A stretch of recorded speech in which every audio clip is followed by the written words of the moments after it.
it's me again.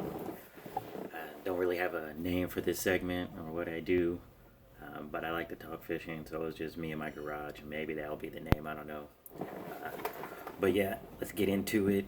Today I'm going to talk about the Neko Rig. I know many pronounce it Neko Rig, but the correct pronunciation is Neko Rig. If you don't believe me, Action Fukai. Now there's many ways to hook your worm, and that's what we're going to get into. In fact, it goes into what actual worm you use. Now, a lot of people like to use, we'll say, a 5-inch stick bait or Senko, as more commonly referred to. But I myself use the Yamamoto Long Pro Senkos or the Daiwa Neko worms. With the Long Pro Senko, they're about 6.75 inches, and with the Daiwa worm, it's about 6.25. So I'm using a fairly long worm with this technique. But let's get into the rigging. Now, some people will rig the worm like a wacky rig, and they'll take the worm. Here's Long Pro Senko. They'll take the worm and then they'll just hook it like this. You see point right there in the middle, which is effective. People catch fish that way, but that's not actually how to best hook your worm. If you want to hook and increase your catch ratio, it's going to be this, like that. You can see. So what I did is I took the point of the hook from the top and go through,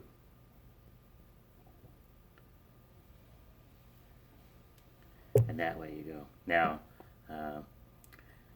don't know how true it is, but some believe that by hooking it this way, this part of the hook works as a weed guard as you pull through some of the vegetation or tules or anything like that. I myself just feel that it's this bait's most likely going to get bit on the fall, and so I feel as the fish bites down, that hook is already in them. Similar to nose hooking a drop shot, that hook's already exposed. It's already when they put it in their mouth, they're pretty much hooked. Now, with my color preference, I boil down to three colors. I got the baby bass. Boop. Awesome. It's like a light green, translucent, has a little black, silver, and gold flake in it. I have natural shad, which is number one go-to. This one doesn't fail. And then I have the green pumpkin with purple and gold flake. Now, someone said the green pumpkin, purple and gold flake supposed to mirror a bluegill. I don't know how true that is. I've caught a lot of bluegill and red ear, and I've never seen one green pumpkin with purple or green flake. But hey, fish seem to like it, so I'm going to keep using it. As for the shad and the baby bass, it just looks like free bait, and that's how I fish the lure. Some things I do to, I guess, not go through my worms as much is to use an O-ring. I'll show you right here. Just a small O-ring. Yeah, slide that on. Takes a little bit to get on, but it's pretty tight. And once it's on there, it's pretty good. You can just hook your worm up, and then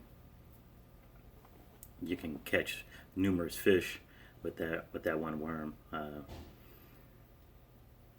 Other things I do, which is probably weird to some, is I actually use a nail. You know, you hear the nail weight, but I like to use an actual nail. Well, I'm very cost effective. For like 50 or so, it's $1, and it still works well, and it's very light. Remember, I'm fishing this worm as if it's just free bait. You know, growing up, I used to fish with night crawlers a lot, and at the end of the day, I would just toss the night crawlers out in the water, and then I'd watch how the fish react. Well, as those worms slowly floated to the bottom, it was like a feeding frenzy, and so that's what I'm trying to simulate when I throw the Neko Rig. Yeah. Other than that, I've seen other people use regular robo worms and anything they can find, and you put a nail weight in it and hook the worm in the middle. You're pretty much utilizing Neko Rig.